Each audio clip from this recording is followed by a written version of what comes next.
بکشم دورت حتی که من بکشم نازت زاده کن شموشم بسوتنم آهون آلایم زاده کن شموشم بسوتنم آهون آلایم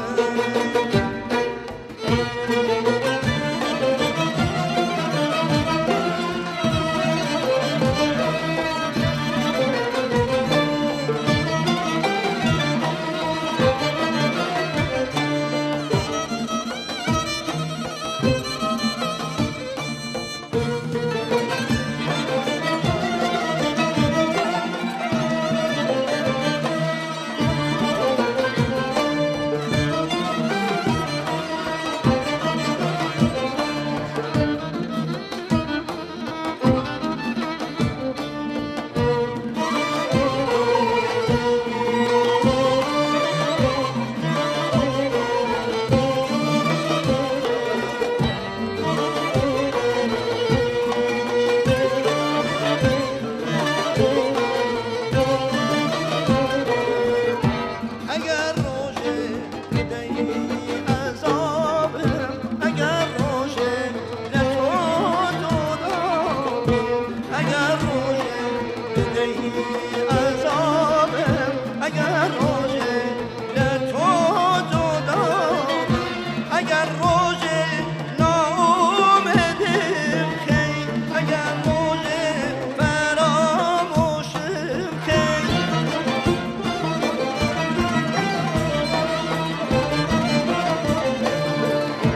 اگر روز ناامیدم کی اگر روز فراموشم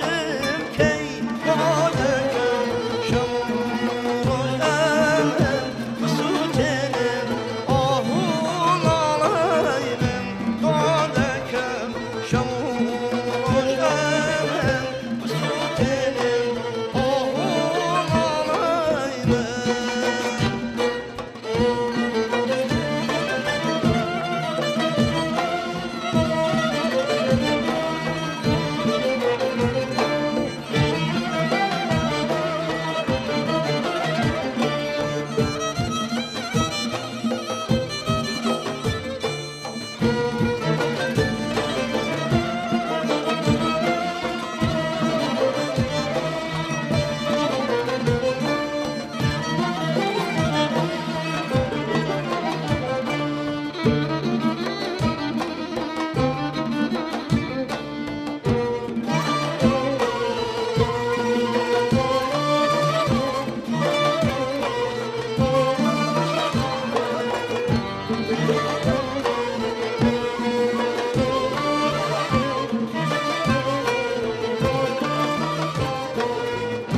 به تو همو زرگم سوتاوه به تو خوردو خویم فناوه به تو همو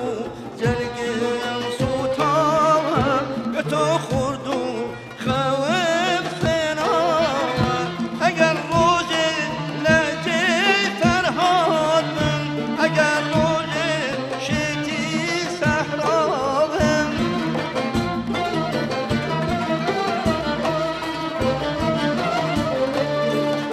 اگر روز لجه فرهادم اگر روز شتی صحراوم دعا دکم شمون روشم بسوتنه آهون آلایم دعا دکم شمون روشم بسوتنه آهون آلایم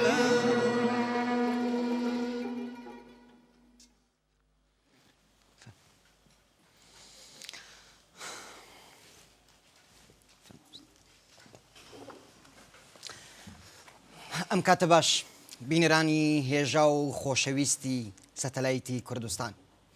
ئازیزان و خۆشەویستان جارێکی تر گەیشتمەوە خزمەت ئێوەی خۆشەویست بۆ پێشکەشکردنی بەرنامەیەکی تر لە زنجیرە بەرنامەکانی فەراشین ئازیزان و خۆشەویستان بەرنامەی ئەم شەو کە ڕاستەوخۆ ئاراستەی ئێوەی ئازیز و خۆشەویست دەکرێت تایبەتمەندێکی خۆی هەیە چونکە هونەرمەندێکی لە مێژینە مامۆستایەکی دەنگخۆش و دەست و پەنجەڕەنگین و لێهاتوو لە بواری مۆسیقا و گۆرانی میوانی ستۆدیۆی دووی سەتەلایتی کوردستانە لە هەولێری پایتەختی هەرێمی کوردستان. ئازیزان ئەم گۆرانیە خۆشەی کە گوێمان لێ بوو زۆر بیرەوەری لە ناو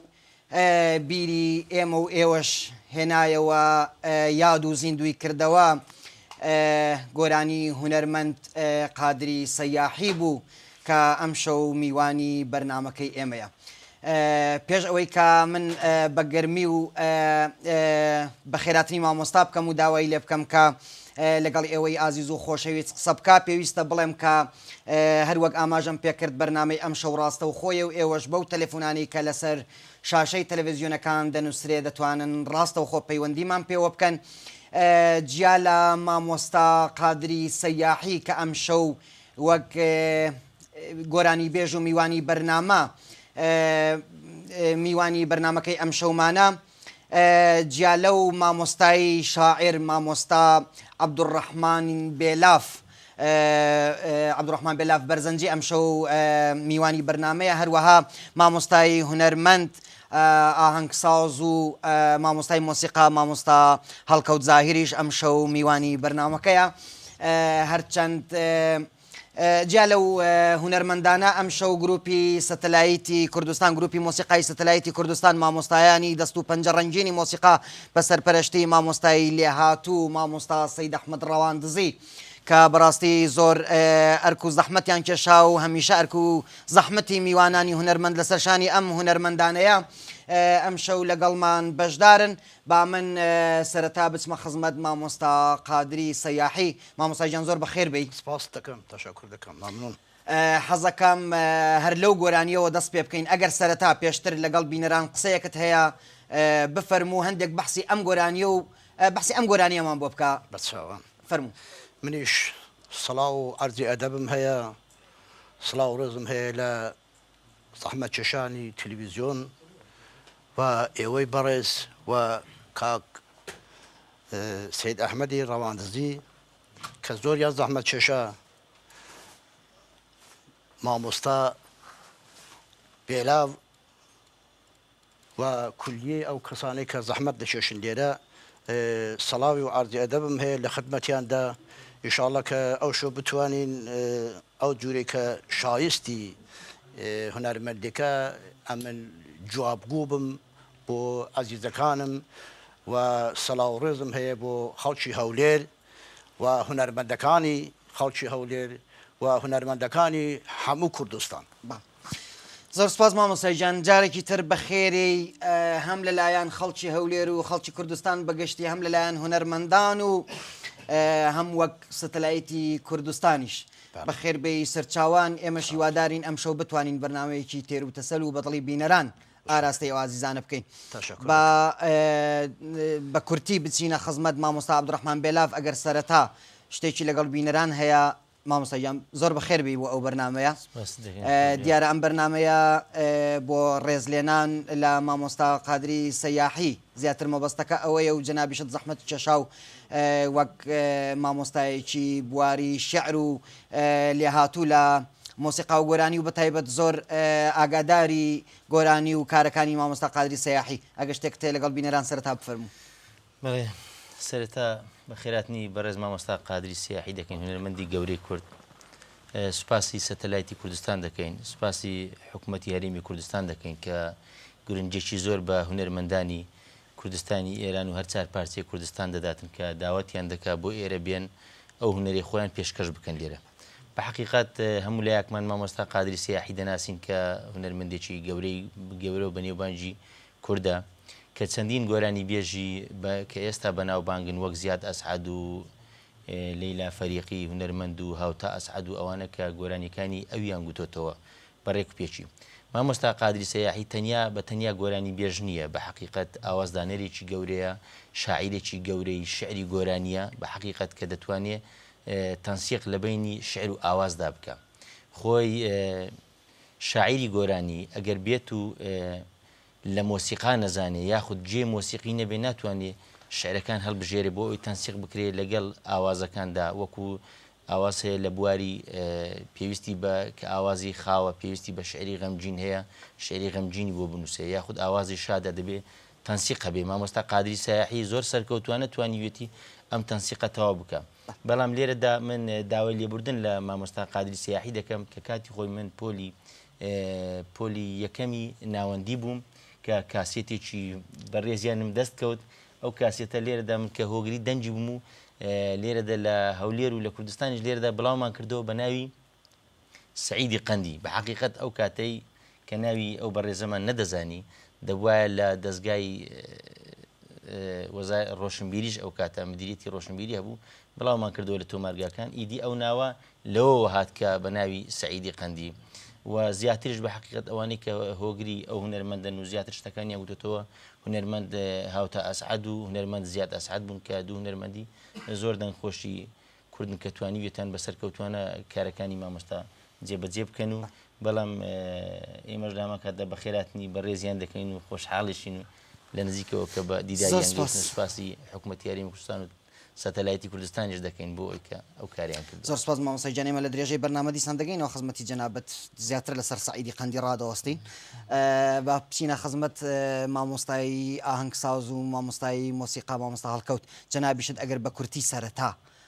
تا لە درێژەی بەرنامە زیاتر بینە ناو ناخی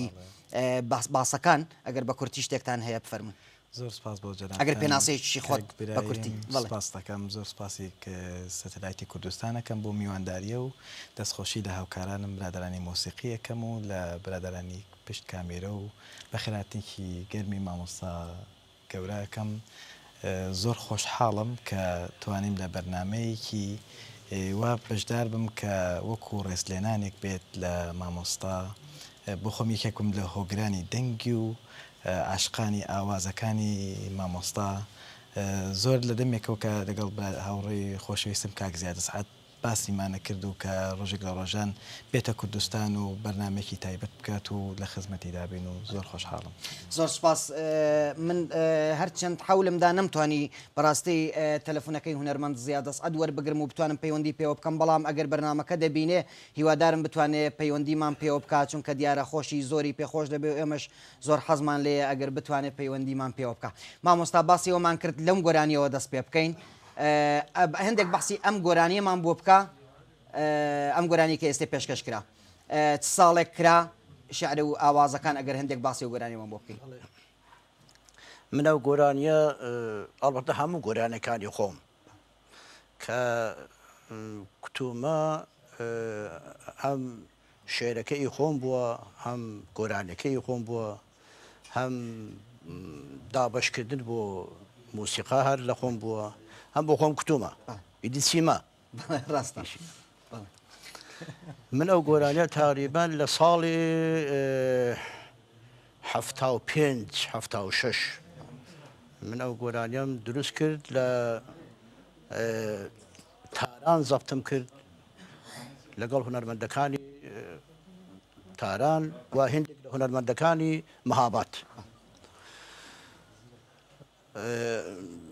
ئەو زەمان ئەو گۆرانەم ساز کرد ئەو دەمیش خوب جحێڵ بووین و جوان بووین و مامۆستا عەبدوڕەحمان بێلافیش ماشەڵڵا کە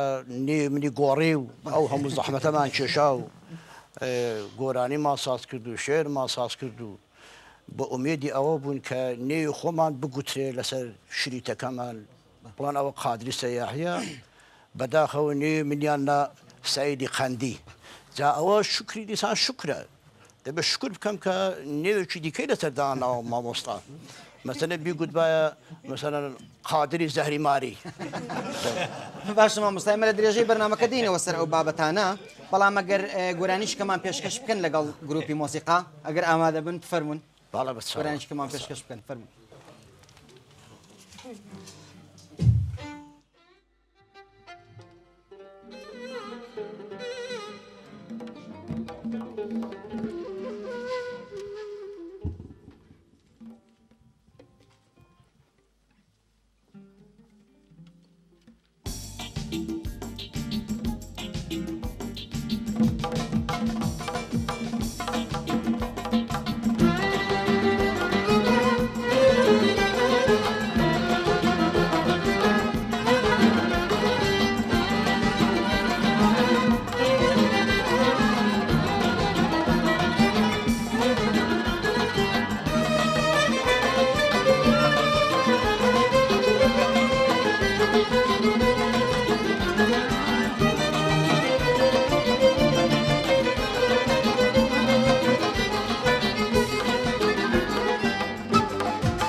ساقي ترى ما وصى بركة وبيمانة بركة وبيمانة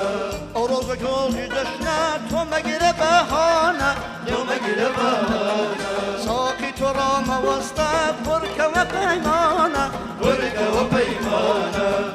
أروز جشنات يوم مقرب بهانة يوم مقرب بهانة هيدر زلال زانا حبر شكر دانا هيدر زلال دانا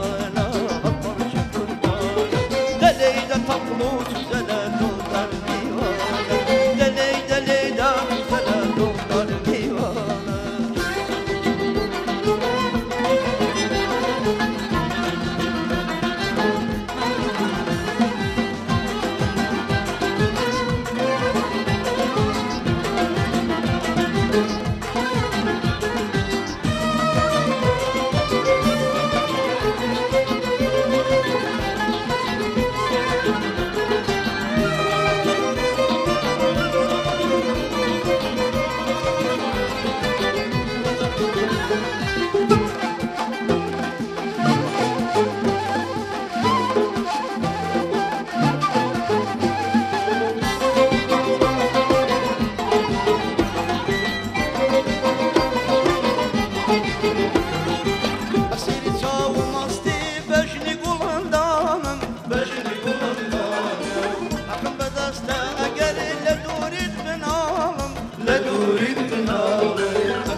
امرو کلیو بخنده و دل شادم بخنده و دل شادم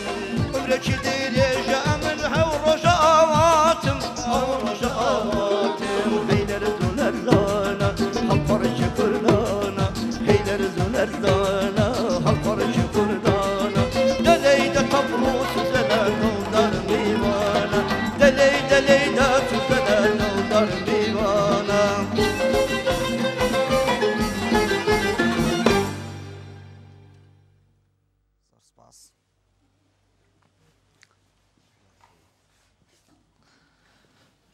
زۆر سپاس مامۆستای گیان بۆ ئەم گۆرانی خۆشە تشکر با هەندێکیش لەسەر ئەم گۆرانیە قسە بکەین وا بزانم ئەمە یەکێک لە گۆرانیە تازەکانە بەڵێ هەر دەمویست ئەوەتان پێش ئەوە کە گۆرانێکە بڵێم ئارز بکەم من بەرهەمێکی دیکەم هەیە گۆرانهای چەندانە حوتەش دەدانە گۆرانی جەدیدم هەیە کە ئینشاءالله ئەگەر خدا فرسەت بدا و زیندوو بمێنینەوە و نەمرین مامۆستاجان ئەو گۆرانانە بە هیمەتی ئێوە و خدا زەبتی دەکەین یەکیش لەو گۆرانیانە ئەوە بوو ئەوە یەکێک لەو گۆرانە جدیدەکان کە دەکرێت جا ئێمە دێنەوە سەر ئەو بابەتە تەلەفۆنێکمان لەگەڵا مامۆستا شێرزاد سەرسپی مامۆستای هونەرمەند مامۆستا شێرزاد فەرموو مامۆستای گیان کاک ئیبراهیم شەوگارت شاد یاخوا بەخێر بێن بۆ کوردستانی ئازاد خۆت و میێوانە بەڕێزەکەت و ئەوانەی ئەو هونەرمەندانە و ئەو شاعرە گەورەی لە تەنیشت دانیشتیا بە خێراتنی هەر هەمووتان دەکەم و بە خێراتنی هونەرمەندانی سەردەم هونەرمەندانی مۆسیقاژەن دەکەم زۆر سپاس مامۆستای گیان مامۆستای خۆشەویستی هەموو لایەک مامۆستا سەید ئەحمەد زۆر سپاس بەڕاستی مامۆستای گۆرانی بێژی هونەرمەندی گەورەی کورد مامۆستا قادر سیاحی لە سەرەتای ساڵانی هەشتاکان ئاشنا بووم بەو دەنگە خۆشەی بەڕاستی زۆر پێی معجب بووم لەبەر ئەوەی ئەو هونەرمەندە گەورەیە احتیمادێکی زۆری لەسەر خۆی کردیە لە ڕووی نووسینی شعرەکانی چ ئاوازدانان و بە مۆسیقاژەنینی و ئەدای گۆرانیەکانی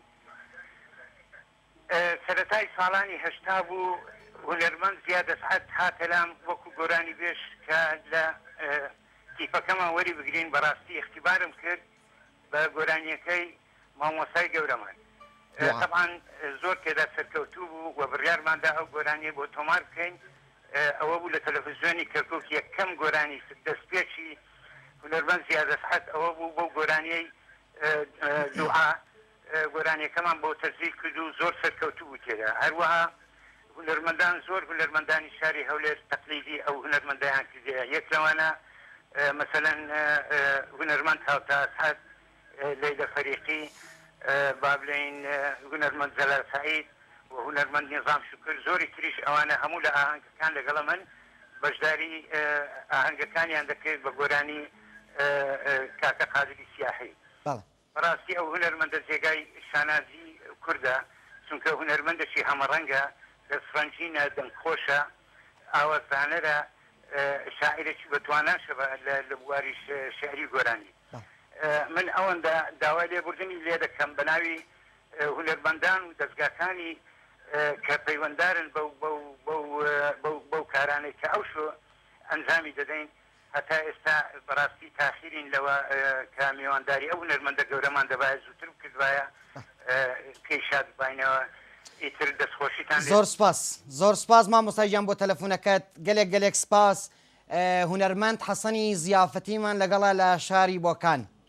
فەرموو سلام علیکم سەلام هونەرمەند حەسەنی زیافەتی شەو باش شەوت باش کاک برایم چۆنن شکر باشنەوە زۆر سپاس قورباندم بە خێراتنی میوانەکانتان دەکەم و دەستیان دەکوشم بە تایبەت شاعری گەورە کاک عەبدوڵڕەحمان دەلاف و مامۆستا هەڵکەوت و بە تایبەت هونەرمەندی گەورە کاک قادری سیاحی بەڕاستی کاک برایم دەنگی ئاغای سیاحی قەت لە بیر ناچێتەوە ئەوەندە خۆشە و هەمیشە هەر لە جۆواندا دەزرینگێتەوە ئێمە قەتمان لە بیر ناچێتەوە بوونی گروهی موسیقا دەکەم و دەستی دانەدانیان دەکوشم و زۆر سپاس هونەرمەند حەسەنی زیافەتی لە شاری بۆکان سپاس بۆ تەلەفۆنەکەت سڵاو و ڕێز بۆ هەمووی هونەرمەندان و جەماوەری خەڵکی شاری بۆکان مامۆستا لەسەر بابەتە تازەکان ئەم گۆرانی کە پێشکەشت کرد فەرمووت کە ئەمە یەکێکە لە گۆرانیە تازەکان کە بەتەمای بەڵە جا ئێمە ئەو بابەتە بەجێ دێڵین بۆ مامۆستا عەبدوڕەحمان بێلافی شاعیر و خۆشەویست کە ئەوەندەی من ئاگادارم جەنابیان هەستاون بۆ بەم کارە ئەگەر خۆت باسی بکەی مامۆستا طبعا کۆمپانیای چوارچرا بەڕێز کاک عیرفان بەحەقەت کارەکەی گرتوتە ئەستۆی خۆی کە دەگۆرانیە بۆ هونەرمەندە بەڕێزەی جێبەجێ دەکات بەڵێ مامۆستا وابزانم لە بینی ئەو دەگۆرانیە سرودێکی نیشتمانیشی تێدایە سرودێکە بۆ کوردستان کە مامۆستا عەبدوڕەحمان بێلاف خەریکی شعرەکەیەتی ئەگەر تەوزیحێکمان بۆ بدەن لەسەرەوە بەڵێ بە خودای سرودێکی حەماسیە سرودێکی نیشتیمانیەوە قسەم لەگەڵ قادر کرد کە پێی گوتم گوتی بۆ ئەو شعرە دەبێت تۆ شعرێکمان بۆ بنووسی بۆ ئەو سرودە ئەوە منیش خەریکم ئینشاءڵڵا ئامادەی دەکەم ئینشاءڵڵا گلەیەکانی ناوێ بچینە خزمەت مامۆستا هەڵکەوت زاهر مامۆستا ئەگەر بڵین وەک ئاهەنگ وەک ئاهەنگسازی بڵین شێوازی ئاهەنگسازی یا فەنی ئاهەنگسازی جەنابەت چۆن دەڕوانی ئاهەنگەکانی مامۆستا قادری سەیاحی هەرچەند دوایش دەگەینە خزمەت مامۆستا سەید ئەحمەد ڕەواندزیش بۆی کە تەحلیلێکی گۆرانیەکانی مامۆستا بکە فەرموو. زۆر سپاس. دیارە وەکو دەنگ مامۆستا دەنگێکی تینۆری وەبزانام لەسەر لاوە گوێبیستی بووم برادران وەکو ژەنیار کە گۆرانەکانیان ژەنی مامۆستا شارەزایەکی باشی هەیە لە دانانی ئاهەنگەکانی توانێتی مامەڵێکی باش لەگەڵ ئەو تێکستی گۆرانەکانی بکە پاشان بەکارهێنانی چەند ڕتمێکی مۆسیقی زیاتر دیارە لە 6 و 2 و چەند ئێقاعێکی بەکارهێناوە و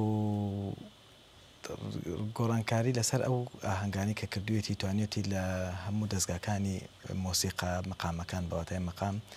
بەکاربێنێت پاشان هەست بە هەستێکی تایبەتی خۆیەکی لە ئاهەنگەکانیدا دەتوانین بڵێن قوتابخانەیەکی پچکۆلی خۆی بۆ خۆی دروست کردو مامۆستا گوێبیستی بەرهەمەکانێبی چوەک ئاهەنگساز کە ئاهەنگی بۆ گۆرانەکانی داناوە لە هەمان کاتە تێکسی گۆرانەکانی شنووسی و دابشکەری مۆسیقاکەش بۆ خۆشی وەک من زانیاریم هەیە مامۆستا ژەنیاری ئامێری سەکسیفۆنە ئالتۆ سەکسیفۆن و پاشان وەکو کلارنێت ژەنێک لای ئێمە بەناوبانگە بەڵام ئەو زانیارم هەیە کە ئالتۆ سەکسیفۆن ئەژەنێ مامۆستا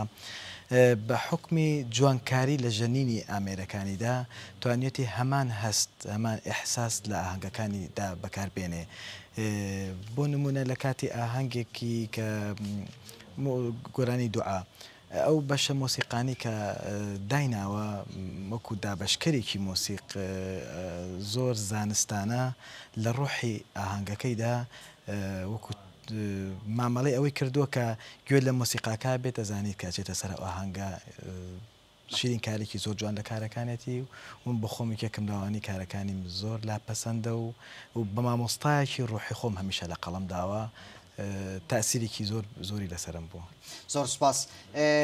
کاکە بژار خۆشنووسمان لەگەڵە لە ئاڵمانیا فەرموو کاکە بژار شەو باش. شەو باش کاکی برانجان. شەو باش برا. کاکە بەخێر هاتنی برای خۆشەویستمان کاک سەعیدی قەندی دەکەین ئێمە با سەعیدی قەندی خۆ ناسراوە بەڵام وەکو قادری سیاحی زۆر سپاسی دەکەین و بەخێر بێت بۆ کوردستان سپاسی ئەو برادرە موسیقیانەش دەکەم سپاسی کاک عەبدوڕەحمانوان و کاکە کەوزاهریش دەکەم بەڕاستی کاک قادری سیاحی زۆر زیاتر لەو بەرنامەی کە ئێستاکە لە بۆتان سازداوە بەڕاستی جێگای شانازی و کۆمەڵێک یادگاری زۆرمان هەیە لەگەڵ گۆرانیەکانی ئەو برایە بەڕێزە یاخۆ بەخێر بۆ کوردستان زۆر سپاس بۆ تەلەفۆنەکەت کاکە بژار گیان کاک ڕزگار میرانیمان لەگەڵە لە خانێ لە شاری پیرانشار. کاک ڕزگار میران ببوورە فەرموو کاک ڕزگار. ئەلۆ سەلام کاک برایم. سەرچاوم کاک ڕزگار. بەخێراتی خۆت و ئەو هونەرمەندە بەڕێزانە دەکەم. زۆر سپاس. بەخێراتی ئەو موسیق زەنانە ئەەکەم بەخصوص مامۆستای گەورەی کورد کاک سەید ئەحمەد دەکەم بە ناوی ئەویشەوە سپاس. فەرموو. گلەیەکم لە کاک سەید ئەحمەد هەیە. فەرموو. ئەوە بۆ هونەرمەندی بەڕێز سوپایی سەردەشتی بەڵێ داوت ناکەن برای نەگۆرانێکی داوێ لەسەرێ. والله من ئاگادارم ینی چەند مانگ لەمەوە مامۆستا سەید وابزانم بەرنامەم بەڵێ بەرنامەی تایبەت احتیمالەن جەنابەت ئاگادار نییە بەڵێ جەنابەت احتیمالە ئاگادار نەبی من خۆم زۆر چاک لە بیرما ماوەیەک لەوە پێش بەرنامەیەکی تایبەت کرا بۆ هونەرمەند ئیسماعیل سەردەشتی. بەڵێ ئێوە زۆر وانەوە بوو 3 مانگ لەوەی تێز بوو. ئێدە باشە 3 مانگ زۆر نییە بۆ بەرنامەی تایبەت بۆ هونەرمەند. زۆر سپاس کاکە ڕزگار ئەگەر پرسیارێکت هەیە چونکە وەختەکە زۆر تەنگە بەڕاستی فەرموو. زۆر سپاس کاکە ڕزگار میرانی هیوادارم وەڵامی گلەیەکەی خۆت وەرگرت پێێتەوە. مامۆستا سەید بابینە خزمەت جەنابەت من حەزەکەم ئەگەر جەنابەت شتێکت هەیە لەسەر دەنگی مامۆستا قادری سەیاحی هەرچەند لێمان دووری حەزمان دەکرد هەندێک لێمان نزیکتر بای بەڵام بفەرموو. بڵێ ئەوەی ڕاستی بێ لە پێشەشیدا بەخێرهاتنێکی گەرمی مامۆستای گەورە و خۆشەویست مامۆستا قادری سیاحی دەکەم بەڕاستی خەونێک بوو بۆ ئێمە ڕۆژێک لە ڕۆژان بتوانین لە بەگراوەندی ئەم گۆرانی بێژە دابنیشین چەند کارێکی هونەری یان بڵین شاکاری هونەری گۆرانی مۆسیقا بژەنین و هەروەها بەخێرهاتنی هەردوو هونەرمەندی بەڕێز و خۆشەویست و گەورە مامۆستا عەبدوڕەحمان بێلافی شاعیر و هەروەها مامۆستای خۆشەویست مامۆستا خەڵکەوت زاهیر دەکەم بەڕاستی ئەو شۆ بەرنامەکەیان جوانتر و گەشاوەتر کرد کە دەتوانم بڵێم دەوڵەمەندتریان کرد ئەوەی ڕاستی بێ من لە ئەوەی لە نزیکەوە من قادری سیاحی بناسم ساڵی 91 بوو کە ئێمە لە کۆچراوەکە من و هونەرمەند زیادە سعەد لەگەڵ کاگ زرار ئازڤقا و کاگ نەجمەدین بابەکر کە پێکەوە شەوێک لە شەوان میوانی ئەم زاتە خۆشەویستە بووین بەڕاستی شەوێکی خۆشمان بەسەر برد من ئەم شۆقەت لە یاد ناکەم بەڕاستی ئینسانێکە دەتوانم بڵێم زۆر لە خزمەتی هونەر و هونەرمەنداندا بووە و بە تەنگ هونەرمەندانەوە هاتووە هاوکاری کردوون من ئێستا ئەگەر بێت و لە ڕووی دەنگەوە تەقیمی دەنجی ئەم هونەرمەندە خۆشەویستە بکەم دەتوانم بڵێم گۆرانیەکانی کاتی خۆی ساڵانی هەشتا کە گۆرانیەکانی وتەوە گۆرانیەکان بۆ ئەو کاتە زۆر زۆر سەرکەوتو زۆر شتی ئەکادمی و زانستیانە بوون هەر لەبەرەوەش بوو خۆی لە ڕووی ژەنینی قەرەنێ کلارنێت واتە شارەزایەکی زۆر چاچی هەیە لە ڕووی نۆتەوە دەتوانین بڵێم زانستیانە مامەڵە لەگەڵ کارە هونەریەکانی خۆی دەکا ئەوەی من بزانم کە گۆرانیەکانی کە قادری سیاحی تەسەوڕ دەکەم کاتی خۆی لەسەر چینەدەنجی سی بوو لەسەر تینۆر گۆرانیەکانی خۆی دەوتەوە و هەروەها لە ڕووی هەڵبژاردننی ڕیتمەکانیش ڕیتمی شەش و ڤالس و دوو چوار زیاتر لە ناو گۆرانیەکانی ڕنگ دەداتەوە ئەمەش خۆی لە خۆیدا سەرکەوتنێکە بۆ ئەم هونەرمەندە خۆشەویستە و ئێستاش دەتوانم بڵێم بەهۆی بەسەرچوون و تەمەن و گەورەبوونی تەمەنی ئەم خۆشە هەرچەندە ئێستاش هەر گەنج ماوەتەوە ماشەڵڵا بەڵام بەڕاستی تۆنی وەکو چینەدەنجی وەکو زاران نەماوە دەتوانم بڵێم لەسەر دەنجی چینەدەنجی سۆڵ و لە دەتوانی گۆرانیەکانی خۆی بسرێت زۆر بەسەرکەوتوانە و زۆر ئەدایەکی جوان و ڕێکوپێک و چاچی هەیە من هیوای سەرکەوتنی بۆ دەخوازم هەرچەندە گە دەرفەت هەبووە زیاتر بمانتوانی ینی قسە لەسەر دەنجی ئەم هونەرمەندە خۆشەویستە بکەین بەڵام بەداخەوە کاتەکەمان زۆر کەمە هەر ئەوەندە دەڵێم هیوای سەرکەوتنی بۆ دەخوازم و هیوادارم لەمە دووە شاکاری جوانتر و بە پێستر بەرگوێچکەی جەماوەری خۆشەویست و گوێگری خۆشەویست بدات و هیوای سەرکەوتنی بۆ دەخوازم زۆر سپاس مامۆستا سەیدگیان بۆ وتە بە نرخانە بەڕێز کەرخی عەزیزمان لەگەڵە لە هەولێر فەرموون مەرحەبا باش مامۆستا زۆر سپاس بەخێراتی میوانیان دەکەم زۆر مەمنون بەخێراتی مامۆستا قادر دەکەین حەز دەکەم گۆرانیەکی مامۆستا هەڵتامان ببرێ بەس شعرەکەی کاک عەبدوڕەحمان بێلاف بۆمان برێتن شعرەکەشمان ببرێت وەڵاهی وەخت زۆر تەنگە بەداخەوە بە گۆرانیەکان ئامادە کراوە بەڵام ئەگەر دەرفەت بوو بەسەر چاو زۆر سپاس بۆ تەلەفۆنەکەت مامۆستا حەزەکەم پێشەوەی کە بچینە سەر باسێکی نوێ یا باسەکەمان ئەگەر گۆرانێکی ترمان گوێ لێ بێ بەسەر چاو گۆرانی دوایەمان دەردی دڵە کە پێشکەشتان دەکەم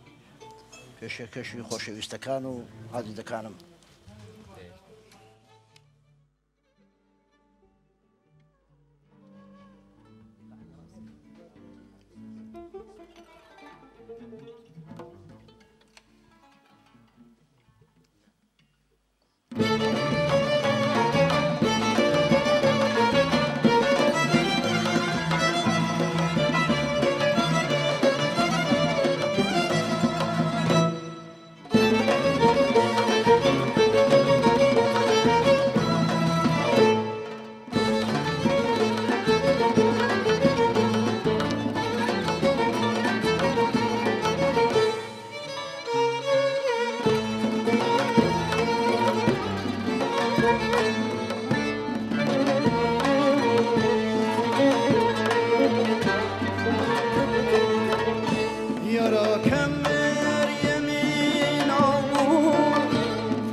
يا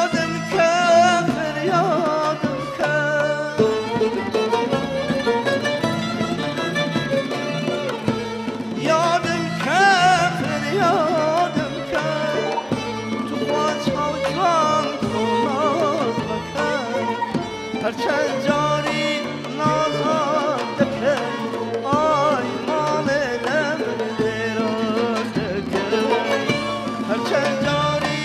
بناز درمان آی بری نانم درمان دکن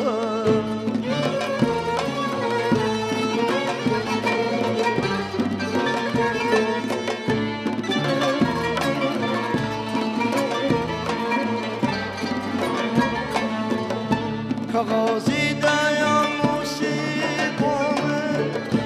کشید و شیدای کامه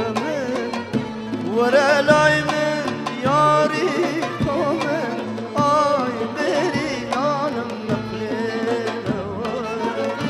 وره لای من یاری کامه آی بری نانم نقلی یادم کافر یادم کافر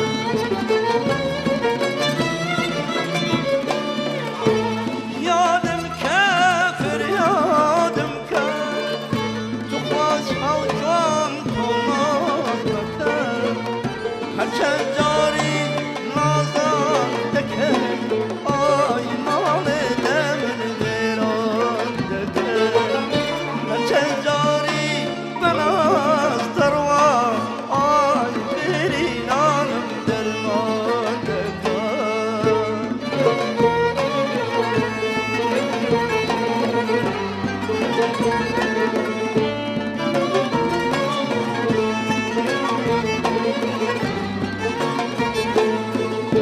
دردی دلم توای نابه خدا دعام مستجابه به دردی من گرفتار به آی بری نانم نقلی نوا به دردی من گرفتار به آی بری نانم نقلی نوا یادم کافر یادم کافر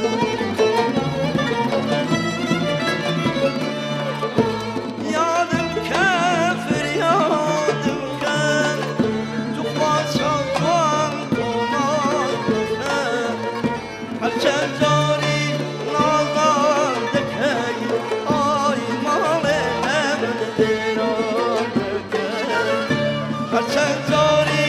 بناز درمان آی بری نانم درمان دکن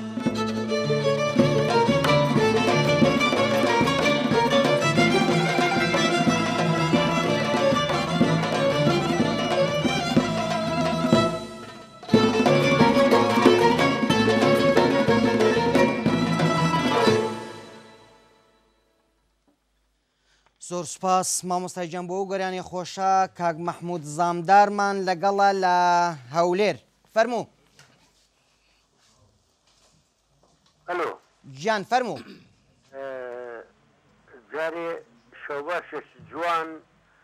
وروح الجوانة كي زنابت بس زۆر سوپاس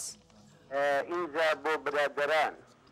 مەمنونم خلافي عزيز وقايم قامي دجي التعريب دجي قراني وواقعي أروى بوكاق هالكوتي بر لباشي جوان وجوان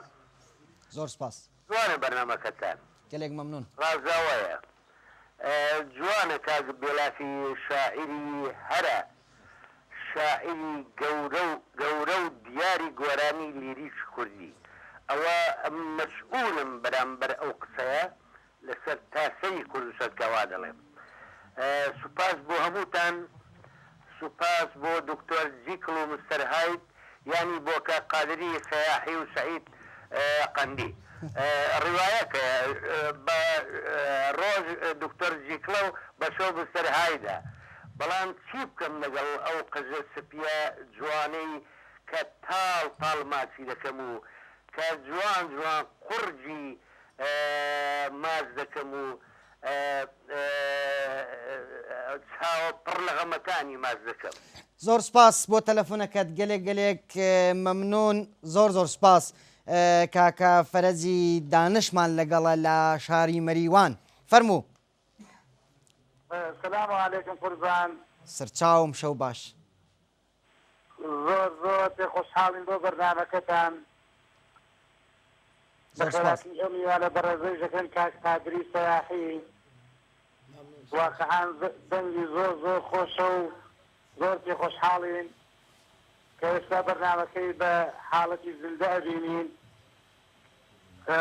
و زۆر زۆر پیرۆزباییتان لێەکەین وەسڵاو و ڕێزمان هەیە بۆ گیانی پاکی ئەو شەهیدانە ومن خۆشم هونەرمەندێکی سالیاوەین ئەمەوێ ئەگەر پێتان خۆش لە کۆفتەیەکیشتان بۆ بڵێن وڵا کاکە فەرەد زۆر زۆر زۆر زۆر حەزەکەین بەڵام وەختەکەمان زۆر زۆر تەنگا ئەم جارە دەبێ زۆر داوای لێبوردن دەکەین دەبێت لێبوردنمان لێوەربگری سپاس پەیامەکەت گەیشت سپاس بۆ تەلەفۆنەکەت زۆر زۆریش دیسان داوای لێبوردن کە ناتوانم گۆرانیەکەت وەربگرم ئینشەڵڵا لە کاتێکی تر ئینشەڵڵا بتوانانی میوانی ئێمە بی و هەر لێرەوە بتوانانی گۆرانیەکانت پێشکەش بکەی گەلێک مەمنون بۆ تەلەفۆنەکەت مامۆستا قادری سەیاحی تخوا بە ئەم تەلەفۆنە ژوەر بگرم هونەرمەند جەلال سەعیدمان لەگەڵە لە شاری هەولێر فەرموو مامۆستای گیان شەو باش کاکە برایم ژیان شەو باش مامۆستای گیان فەرموو پێشەکی بە خێراتنێکی گەورەی جەناب و هونەرمەندی خۆشەویست و دۆستم کاکە قادری سەیاحی دەکەم گەلێک سپاس بە خێراتنێکی مامۆستا بەڕێز مامۆستا عەبدوڕەحمان بێلاب و کاکە هەڵکەوت دەکەم خۆشیەکی بێتان ئاراستەی گروپی مۆسیقا دەکەم کە عەوامێکی دوورە لە خزمەتی هونەر و جەماوەرەکەیان دانە بەبێ ماندووبوون بۆ بەسەرکردنەوەی هونەرمەندانی کورد دەستیان خۆش بێت چایان ماز دەکەم و یەکەم جار وەلەو کاکە عەبدوڕەحمان بێلاب ئیشارەتی پێدا ئەو ساڵانەی کە نەوارەکەی کاکە قادری سەیاحیمان گەستە گەیشتە دەست یەکەم جار هونەرمەند عارەب عوسمان گۆرانێکی وی گوتەوە کە بەناوی یارەکەم چاوی شینە وابوو لە تۆمارگای مامۆستاوریادا ناوی قادری سیاحی بە سەعیدی قەندیلی دەرچوو وابوو منیش دۆست و برادرانم هەموو تێگەیاند کە بابەوە قادری سیاحیە من لە نزیکەوە ئاشنایانم دۆستیانم بە هونەرمەندانم ڕاگەیان کەوە قادری سیاحی ئینشەڵڵا ڕوومان بەڕووی دەکەوێت و دەشی بینین وابوو لە ساڵانی 83 لەگەڵ مامۆستا قادری سیاحی یەکتریمان دیت کۆڕی زۆرمان لەگەڵ یەکتری کرد و ئاهەنگمان زۆر ژێرا و زۆر زۆر سپاسی دەکەم کە توانیشی لە کاسێتێکدا یارمەتی منیدا لە ساڵی 83 بە کلارنێتە جوانەکەی کە ئەو کاتە کلارنێتێکمان بۆ پیا کرد بەڕاستی سەروبەری نەبوو هەر بەخۆی بە قلەش خارتە تەواوی کرد ئیدی ئەو نەسب و شتەکانی تەواو کرد گوتی چ بکەم چان لێ بکەمەوە بۆی دەبێ یارمەتیتاندم زۆر سواسی دەکەم زۆر سپاس کاکە قادری سیاحی تەمەن گۆرانەکانی لە دڵی هەموو هونەرمەندێکدایە وابوو لە ساڵی 82 من یەکەم گۆرانی قادری سیاحیم گوتەوە بە ناوی تۆی نازەنینم کە بەخۆشی گوێدایە و لەگەڵ ویشم هەرگوتویتەوە لە ئاهەنگەکانی دانیشتمدا ئیدی دوا بەدوایەوە لە ساڵانی 83 و 84 بوو کاکە زیادی دەنگخۆشیش شۆهرەی دەرکرد بەو گۆرانیەی دوعا دووبارە بە خێراتنی هونەرمەندی خۆشەویست و دۆستم کاکە قادری سیاحی جەنابت دەکەم زۆر سپاس ئەو هەرکەت کێشا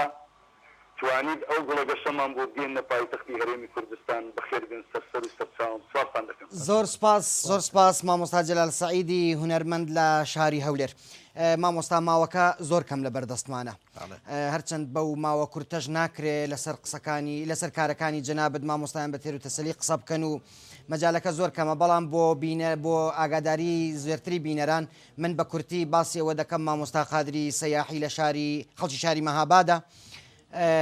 دانیشتووی شاری ورمێ و هەر ئێستش تەدریس دەکات لە زۆربەی شارەکانی ئێران و کوردستانی ئێران ئەگەر بە کورتی خۆت بەحسی ئەوە بکەیت چەند ساڵە بەڕەسمی خەریکی کاری هونەری چوەک گۆرانی گوتن چوەک مۆسیقاژەندن لە ئامێری کلارنێت و وەک ئاهەنگساز و وەک هەمووی ئەوانە بەڕسمی چەند ساڵە بەڕسمی کاری هونەری دەکەی من حدوداً 35 ساڵە لە کاری هونەری دام إلى 40 ساڵ لەو 40 ساڵەدا فقط کارم گۆرانی دروستکردن و شێر دروستکردن نەبووە تەریشم کردووە من فارغ و تاسیلم لە هونەرستان لە ڕشتەی موسیقی لە ڕشتەی ساسای بادی سازی بەفولێ دەدرێت وەکو کلارنێت ساکسیفۆن ئاڵتۆ ئێستا فلوت و بووە لەو ڕشتانەدا من تاسیلم کردو و تاسیلاتم لە هونەرستان بووە مامۆستا دەگەڕینەوە سەر ئەو پرسیارە و بە تایبەت زۆر پرسیار هەیە لەسەر کارەکانی کە جەنابەت لەگەڵ هونەرمەندانی تر بە تایبەت لەگەڵ هونەرمەند حەسەن زیرەک بەڵام دوا پەیوەندی وەردەگرن بینەرانی هێژا و خۆشەویست دوا پەیوەندیمان لەگەڵە لە شاری هەورێر مامۆستا جەهان بەخشکۆیی فەرموو مامۆستای گیان شەو باش ساڵی 1970 بوو سەردانی سلێمانیم کرد چۆمە لای برای بەڕێزم کار عومەر سەرکار عازف کلارنێتی تیپی سلێمانی گوتی نەوارش تازەمان بۆ هاتووە بە ناوی سەعید قەندی وەڵامیش کە هینامەوە هەولێرێ بەڕاستی ینی زۆر گرنگیمان پێ نەدا بەس کە لە ڕێم جوێندایە دیتم گۆرانیەکان شتی کاچی تدایە بڕوا بکەن پێشوازێکی گەرم لەو شتی دەکرا و بە حەزاران شید و بە حەزاران شید ئەلەو شتی لەو کاکەدەی فرۆشتا نەک هەر لای من لە هەموو تۆمارگاکان بەڵام بەداخەوە هەتاکوی ئێستاش ئەو نەوارە هەر بە ناوی سەعیدی قەندی بڵاو دەبێتەوە جا کاگی ئاڵی ئەگەر دەنابێت هەر لای خۆتەوە ڕوونکردنەوەی بدەی لە بۆ تۆمارگایەکان شتەشی خراپ نییە زۆر سپاس بۆ تەلەفۆنەکەت مامۆستا جەهان بەخشگیان بەسەر چاو من دیارە لە بەرنامەکەش دیارە ئێمە دەماویست بە تێر و تەسەلی بەحسیەوە بکەین دیارە کاتی خۆی مامۆستا عەبدوڕەحمان بێلاف لە بەرەوەی کە نەیزانی و ناوی ئەو هونەرمەندە چییە و هێندەش عاشقی دەنگ و گۆرانیەکانی بووە نووسیوێتی سەعیدی قەندی قەندیش لەبەر شیرینی و ئەم شتا مامۆستا عەبدوڕەحمان بێلاف بەو ناوە داوێتە بازار و بەڵام ئێمە داوا لە هەموو تۆمارگەکان و لە هەموو هونەرمەندانی تر دەکەین بەڵێ منی زۆر پێشیرن داوا دەکەین کە کەسێک بەناوی سەعیدی قەندی ئوسولەن هەروجودی نیە و ئەو وەرانی بێژە ئەو هونەرمەندە مەزنە ناوی هونەرمەند قادری سەیاحیە مامۆستای گیان حەزەکەم یەک گۆرانیمان پێشکەش بکەی بەڵام سەرەتا بە ئێمە ئەو ڕوونکردنەوەیمان ببێ جەنابەت لەگەڵ زۆر هونەرمەند کارت کردووە چ وەک ئاوازت بۆ دانابێتن چ وەک موسیقات بۆ ژەن بێتن هەرچەند ئەگەر مەجال ببێ داوات لێ دەکەین لەو بەرنمەیە بڵین چەند بەشێکی کەمیش ئەگەر کلارنێتمان بۆ بژەنی بۆ بینەرانی خۆشەویست بەڵام جەنابەت لەگەڵ مامۆستا حەسەن زیرەک کلارینێتەکە دیارە لە زۆربەی گۆرانیەکان مامۆستای نەمر و هەردەم زیندوو مامۆستا عەبدولسەمەدی یادی بەخێر بێژەندوویەتی بەڵام لە چەند گۆرانیش جەنابەت وەک موسیقا هاوکاری مامۆستا حەسەن زیرەک بووی بۆ نمونە لە دەسمە سەر ناڵەشکێنە ئەگەر ڕوونکردنەوەیکی کورتت ببێت لەسەر ئەو بابەتە من ئەو زەمان کە میرزادە سەرپەرستی ئۆرکستری کرماشا بوو لە کرماشا لە ڕادیۆ کرماشا منیش ئەو زەمان دەچوم گۆرانەکانی خۆم دەگوت گۆرانەکانی خۆم ئیجرا دەکرد بەعزە وەختێک لەو ڕۆژانە کە دەچووم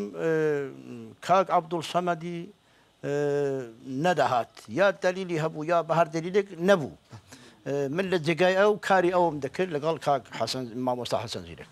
پس گۆرانی دەسمە سەر ناڵەشکێنە کلارینێتەکەی جەنابەت با ئێمە گۆرانێکمان گوێ لێ بێ درێژەی باسەکە دوای ئەم گۆرانیە درێژە دەدەین گۆرانەی دوایە ئەو ئاغایە زۆری پێخۆش بوو حەڵاڵی خۆمە هەر ئەو ئیجرا دەکرد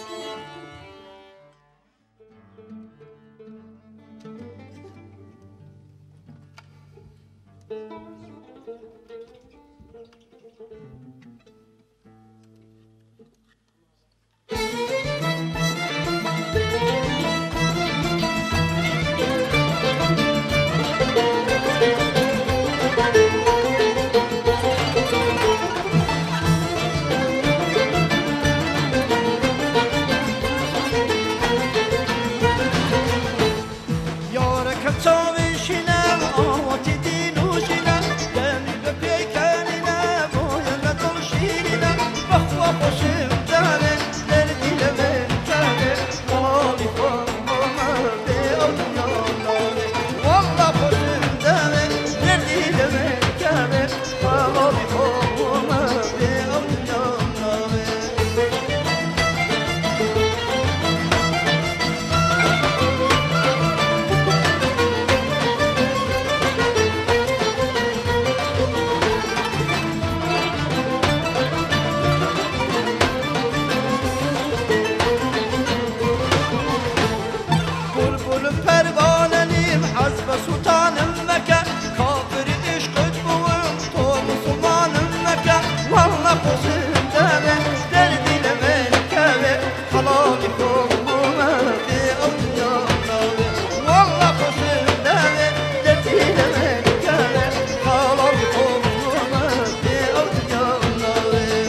خليم دور نبيتي أو أرام ناكرم والله خوشم دامي دردي لمن كامي خالي فوق ما بي أو دنيا ناوي بخوا خوشم دامي دردي لمن كامي خالي فوق ما بي أو دنيا ناوي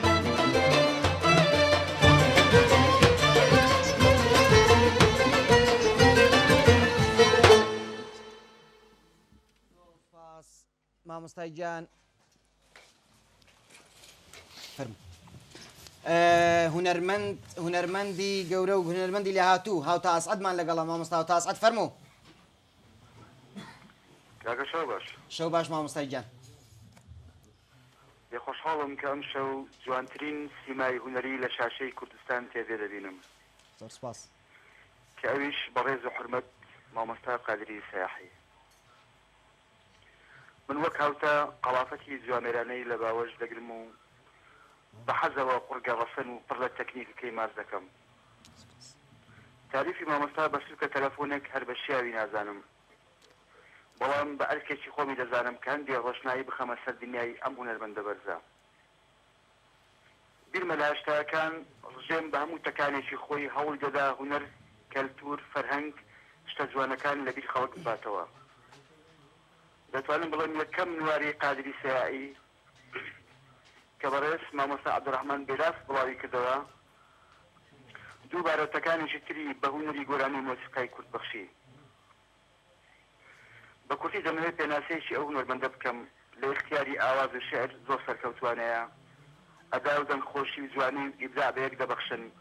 دەست و پەنجە و کلاڤنێتەکەی باڵی فڕین پەیدا دەکەن لە هەمووی گرنگتر مۆرکێکی تایبەتی خۆی پێوەیە دەکرێت وەکو قوتابخانە سوودی لەوەربژیرێ من لە حەماسی قورژی ئەو خزامەنێ دنیای پڕ لە خەم و معاناتی هونەری بە گۆرانی یارەکەم مەریەمی ناو بوو وەزیادیش بە گۆرانی سووتاندوتە هەموو ژیانی من خزایانێ و ئەم دنیایە بە تاکیت هەردووچمان لێ سەرکەوتوو بین ئەمەش دەگەڕێتەوە بۆ گەورەی ئەم هونەرمەندە بەرزە من لە کۆتایی دەڵێم ئەگەر قادری سەیاحی بەس کورد نەبووایە ئێستا ئەستێرەیەک بوو لە ئاسمانی هونەری جیهاندا زۆر سپاس زۆر سپاس هونەرمەند هاوتا ئاسعەدی خۆشەویست سپاس بۆ تەلەفۆنەکەت مامۆستا هەمووی سێ چوار دقە کاتمان لە بەردەستا ئەگەر زۆر بە کورتی مامۆستا هەڵکەوت بەحسی ئەم گۆرانی بێژانە بکەی وەک مامۆستا هاوتا و هونەرمەند زیاد ئەسعەدوان ئەوانی وە لاسایی مامۆستایان کردوتەوە یا گۆرانەکانی دووبارە کردوتەوە زۆر بە کورتی بڵێ دیارە من نایخەمە قاڵبی بڵێن لاساییکردنەوە چکم ئەو گۆرانی بێژانی کە گۆرانی مامۆستا قادریان وتەوە بە منطقی خۆیان وتیانەتەوە بۆ نمونە هونەرمەند لەیلای فەرقی لە سەرەتای دەستپێکردنی گۆرانیەکانی کە بەرهەمی خۆی نەبوو گۆرانەکانی مامۆستا قادری وتەوانێ بە منطقی خۆی وتێتەوە لەلای فەرقی ناکرێتە قاڵبی لاساییکردنەوە هەروەها زیاد ئەسعەد و مەبەست دووبارەکردنەوەی گۆرانیەکان بڵێ تەناوەر ئەگەر کاتێک بەسەڵەن کەسێک وەکو منطقی مامۆسا بیوتایەتەوە دەچێتە قاڵبی لاساییکردنەوە بەڵام لەبەر گەورەی هونەر و جوانی کارەکانی ئەو هونەرمەندانە کارەکانیان هەڵبژاتەوە توانێتەوە زۆر سپاس مامۆستای گیان سپاسی جەنابەت دەکەین بۆ ئامادەبوونت لەو بەرنامەیە هەرچەند گۆرانیەکانی آخر کارەکانی هونەرمەندی نەمرۆ هەردەم زیندوو مەرزەی فەرقی کارەکانی کاری جەنابەت بوو دەماویست لەسەروانەش باس بکەین بەداخەوە مەجال نەما مامۆستا عەبدوڕەحمان بێلافی شاعری خۆشەویست سپاس بۆ ئامادەبوونی جەنابی شت من نازانم مەجال هەیە ئەگەر بە کورتی مامۆستا کلارینێتێکمان بۆ بژەنی و آخر گۆرانیمان پێشکەش بکەی چونکە هیچ وەختمان لەبەردەست نەماوە بەڕاستی مامۆستا عەبدوڕەحمان بێلاف نازانم ئەگەر وەک آخر وتا تا مامۆستا ئامادە دەبێت بۆ کلارینێتەکەی بەڵێ فەرموون ئەگەر وەک آخر وتە شتێکت هەیە لە سەبارەت مامۆستا طبعا سوپاسی سەتەلایتی کوردستان دەکەین سوپاسی حکوومەتی هەرێمی کوردستان دەکەین کە زیاتر گرنگی بۆ هونەرمەندانە بدرێن ئەوانەی کە بزرن وەکو مامۆستا قادری سەیاحی وەک بڵێن بزر بوونە کەوتونەتە ئەو ناوانە هیوادارین ئەوانە زیاتر ئاوڕیان لێ بدرێتەوە داوت بکرێن و بۆ ئەوی بتوانن خەڵکەکەش سوودیان لێ ببینێ مامۆستای گیان ئەگەر زۆر سپاس مامۆستا مامۆستای گیان ئەگەر هەندێک کۆپلەیەکمان زۆر بە کورتی کلارینێت پێشکەش بکەی دەچین بۆ آخر گۆرانی چونکە هیچ وەختمان لەبەردەست نەماوە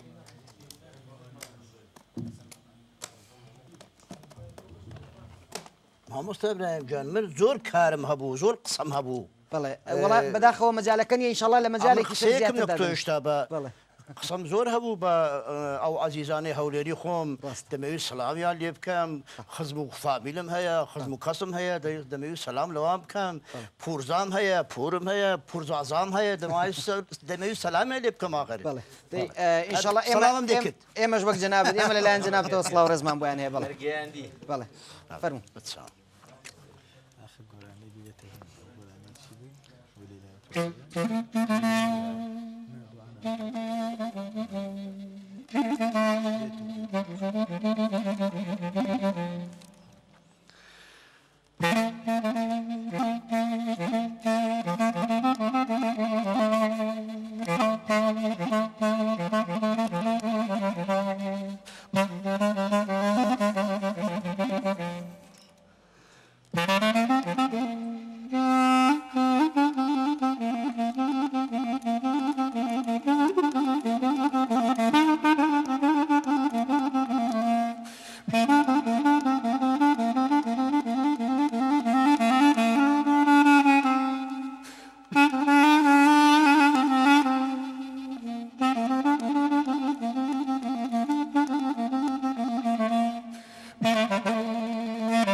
زۆر سپاس مامۆستای جان زۆر سپاس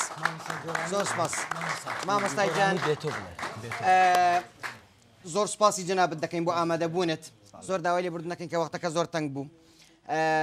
جارێکی تر زۆر سپاس بەخێر بێ هەر لە ورمێ هەتاوکوونێ هەولێر هیوادارم بەرنامەکە بەدڵی جەنابەت بوو بێ هەرچەند مەجال زۆر کەم بوو جارێکی تر زۆر سپاس بۆ ئامادەبوونت ئەگەر ئاخر گۆرانیمان پێشکەش بکەی زۆر سپاس بینەرانی هێژا و خۆشەویستی سەتەلایتی کوردستان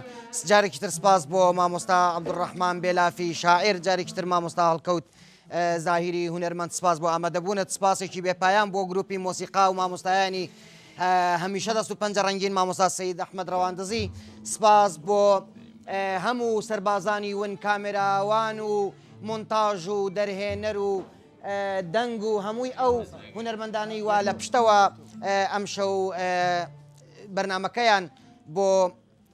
هاوکار بوون لە بەرنمەکەمان سپاسی ئێوەی بینەری هێژا و خۆشەویستیش دەکەین کە تا ئەم کاتە لەگەڵمان هاوڕێ بوون تا بە یەکگەیشتنەوەیکی تر هیوای خۆشحاڵی و شادی بۆ هەموو لایەک دەخوازم و کاتێکی شات.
ژیانە بێتۆ